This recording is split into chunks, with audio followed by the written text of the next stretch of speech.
More moves are coming for the Toronto Maple Leafs as multiple new reports have dropped following what was a crazy trade, with Brad Living pulling off a heist regarding Dakota Joshua. Reports have revealed that more moves are on the way, particularly surrounding two key players. We'll break down exactly what those reports are and discuss what it means going forward as something huge continues to brew, even following the trades Brad Living has made thus far this offseason. But before we get into it all, folks, you guys have been an absolute beast with the support. If you're a part of that 71% who aren't subscribed to the channel, make sure to hit the subscribe button. This is a place to be for daily Leafs content. Folks, a lot to go over today, and obviously the Leafs made a big trade yesterday, an absolute robbery. They got Dakota Joshua for what was a lot less than what I thought he was going to get, and of course, an absolute steal for the Leafs. But more moves are coming. And of course, in case you missed it, we'll go over it quickly. Dakota Joshua was acquired from the Vancouver Canucks in exchange for a 4th-round pick in 2028, so 3 years' time. And we'll dive into that, trade again a little bit as this video goes on, because the reactions are pretty good. He is an extremely good player. But Darius, this has opened up the door now, and articles already dropping, reports already flying about the Dakota Joshua acquisition, signaling the end for some Maple Leafs veterans, and that includes mainly, of course, David Kemp and Calle Jarnkrok, because you can see here from Nick Richard, he sums it up perfectly. I like the acquisition for the Leafs, the Joshua acquisition, that is. And of course, talking about Dakota Joshua, physical presence who can chip in. That said, the Leafs now have approximately 21, obviously joking, but hyperbole there, bottom 6 forwards, so something's got to give. So Darius, clearly there's going to be a trade coming. I would assume it's going to be either David Kemp or Calle Jarnkrok, and articles, reports, rumors are already starting to fly because they have a lot of bottom 6 assets.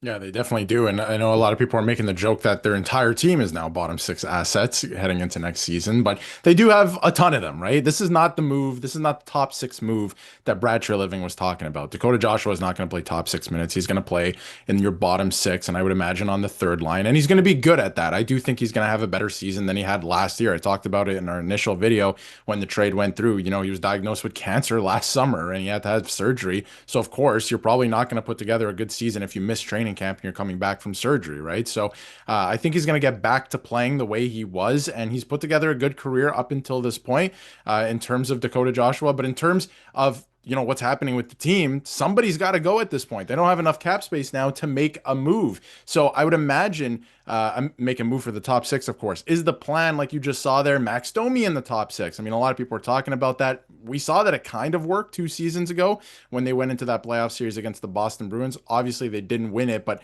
I didn't mind that line that had Bertuzzi up there at the time, and you have Nyes there now. We know that Nyes and Matthews definitely works. Maybe Domi's up on the top line. I said in our last video too, maybe you look at trading Domi. He carries a pretty heavy cap hit.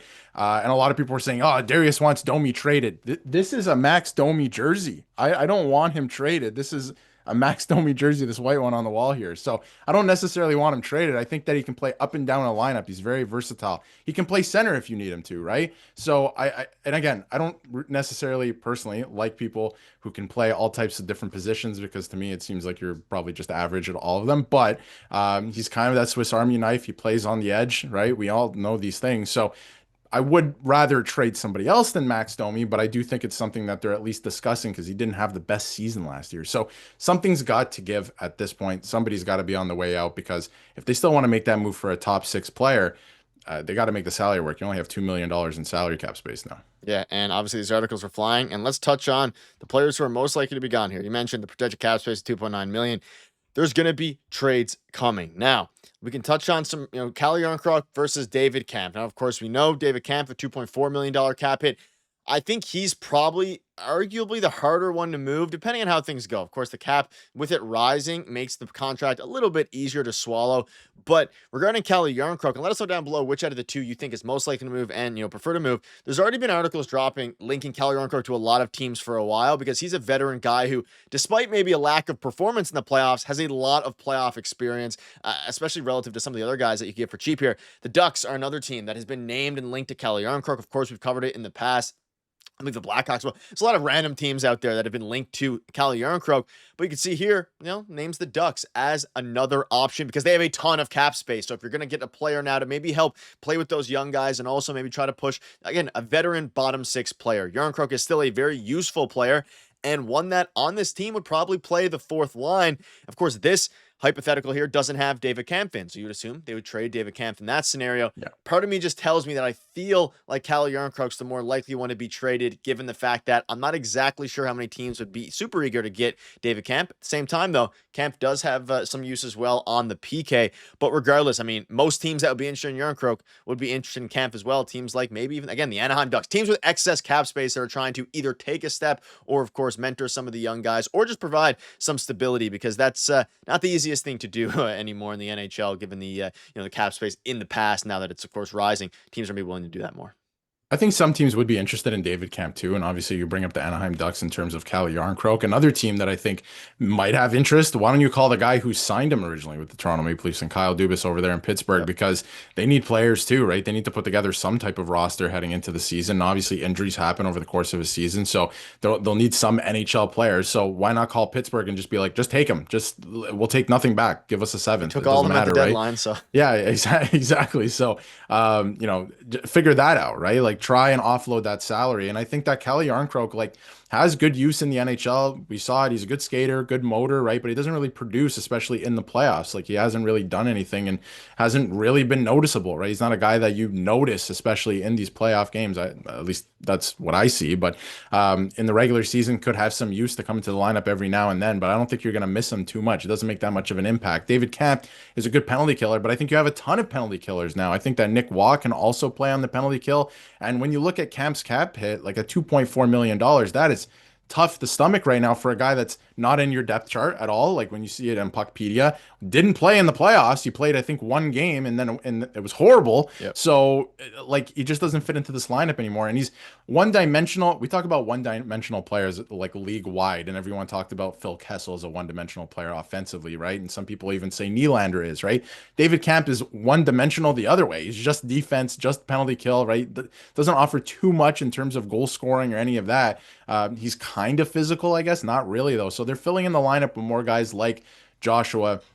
Obviously, a lot and is kind of penciled into the fourth line center, but he can actually offer some goal scoring. He can play on the penalty kill as well. So they have guys that are going to fill this role for cheaper.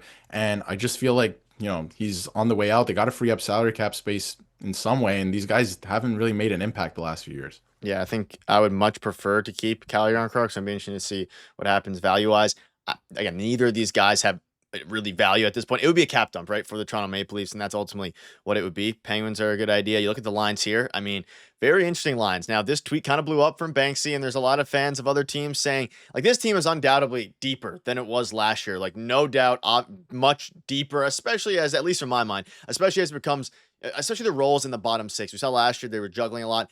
They need a top six winger that can pass the puck, can be a playmaker. That's what they need right now. It is clear that they're missing that. Of course, Mitch Marner just left. I just want to get your thoughts on this lineup before we wrap up. Of course, we'll have tons of videos on it.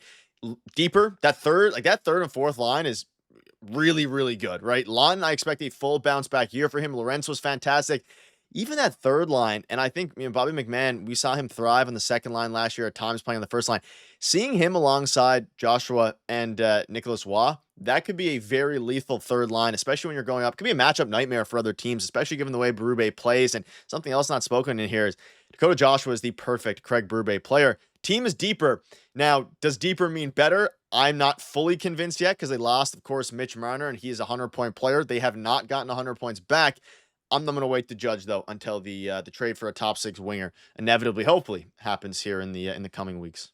I think they will be better. First of all, I absolutely do in terms of playoff success. We'll see. We have to see how it plays out and how the regular season plays out, of course. But my one hot take in terms of what's going to happen next and who might be leaving Toronto and who they might be trading, I have a sneaky suspicion that Bobby McMahon could be on the way out too. It doesn't free up that much salary cap space, but I have to be honest, I was not impressed with how inconsistent he was down the stretch. I love his game, and I don't think they should give up on him yet, but he's entering year two of his contract that he just signed. It's great value. It really is. But I feel like there's multiple other teams out there that would love a Bobby McMahon as well, and what he brings to a lineup, but he just wasn't consistent. He didn't offer anything in the playoffs. So I feel like the Leafs are looking at all of these things and saying who showed up when it mattered, who didn't. Can we bring guys in like Joshua that we know shows up when it matters and are very physical?